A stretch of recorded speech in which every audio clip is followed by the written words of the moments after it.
I'm thrilled to be joined today by Mitch Hudson. He is the writer and director of the Promised Land TV series. Mitch, thank you so much for joining me today.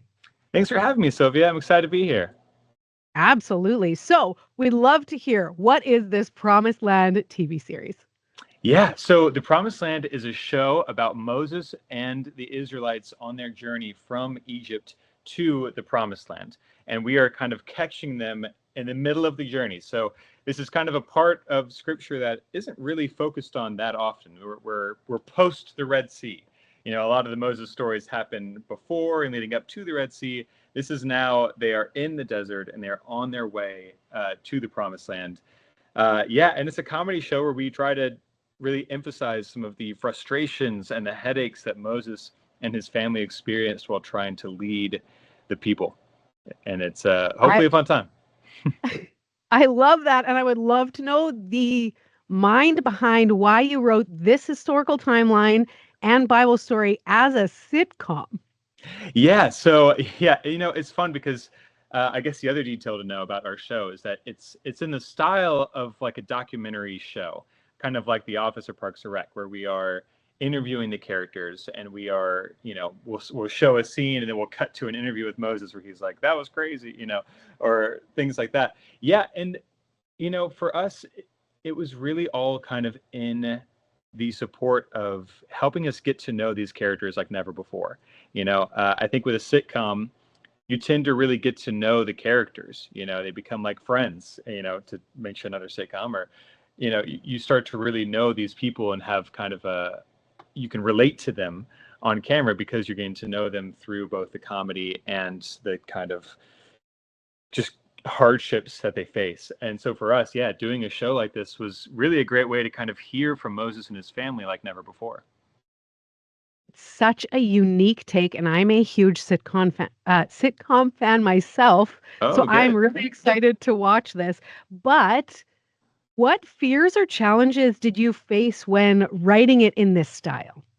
Yeah, well, the first thing that comes up, obviously, people hear comedy, they hear the Bible, they're like, uh-oh, is this going to be, are we making fun? Are we making fun of God? Are we making fun of the Bible? The answer to that is obviously no. I'm a devout Christian. I really want to get this right. I love the Lord and I love Scripture. And so for me, it's the biggest obstacle is honestly getting past the hump of people wondering, is this wrong? I guess, because it's a sensitive thing with faith. People don't really want to have it be poked at or made fun of, and that's not what we're doing at all.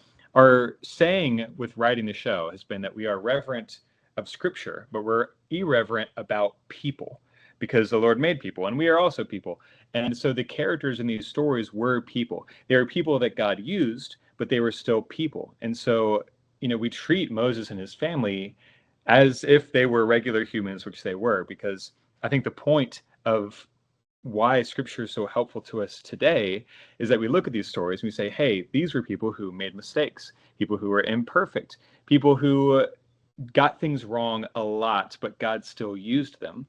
And I think he could still use us today. So anyways, that's kind of the first challenge, was how do we make a comedy show without everyone kind of having their guard up?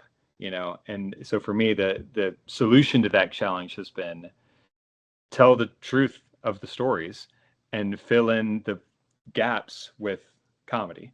Fill in the gaps with like, oh, here's, yes, we know that they had to collect manna every day, but what if you're collecting manna and someone steps on the manna right in front of you? Do you go somewhere else? Like, what do you do in that scenario? It's all kind of just asking questions.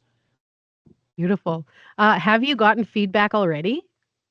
I have. We have the pilot episode of the show is out, and we've gotten responses to it. And honestly, the responses have been incredible. It's been really fun to see people who grew up in the church who are like, oh my gosh, I know these stories. This is great. And it's also been exciting to see people who have no faith background whatsoever, but they love comedy TV shows. And so they watch it and they're like, you know what? I'm not a believer, but this is really funny.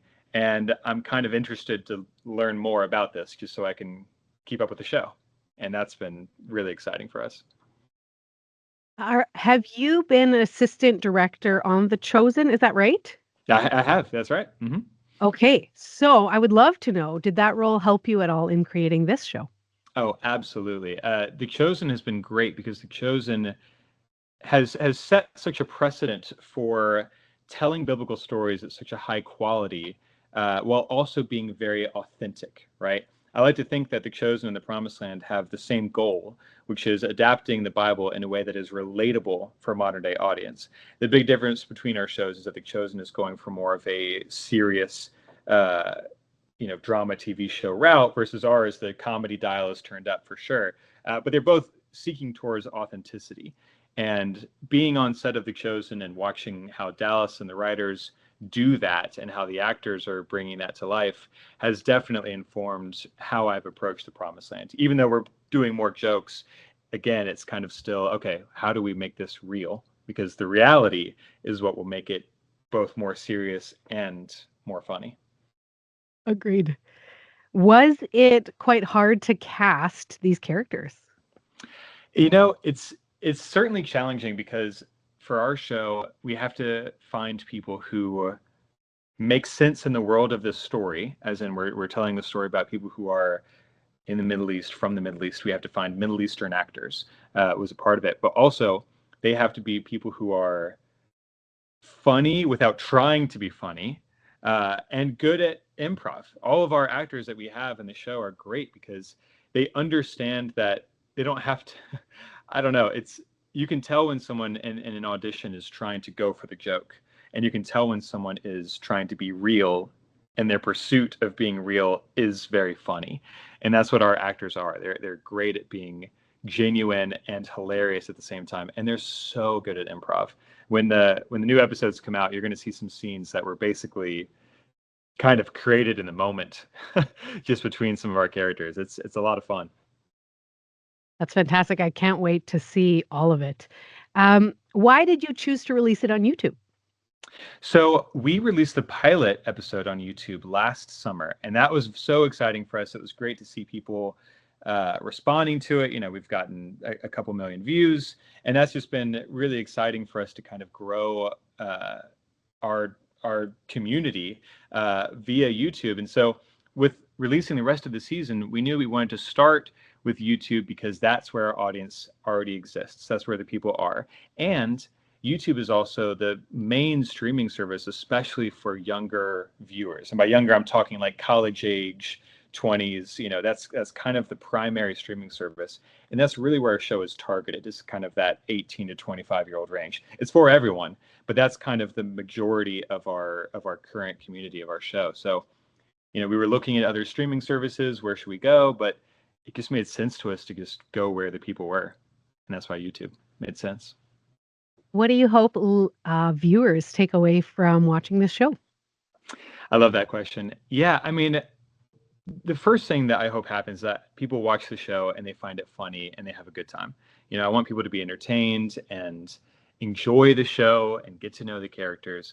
But if I have a goal, it's that people watch the show and they say, wow, the people that God used in the Old Testament were flawed people with their heart in the right place. And it's fun to see genuine faith mixed with everyday hardships. And I think we can relate to that nowadays. So I hope people take away that I'm kind of a lot like Moses, or I'm a lot like Aaron, I'm a lot like Miriam, and again, God used them. I bet he can still use me too.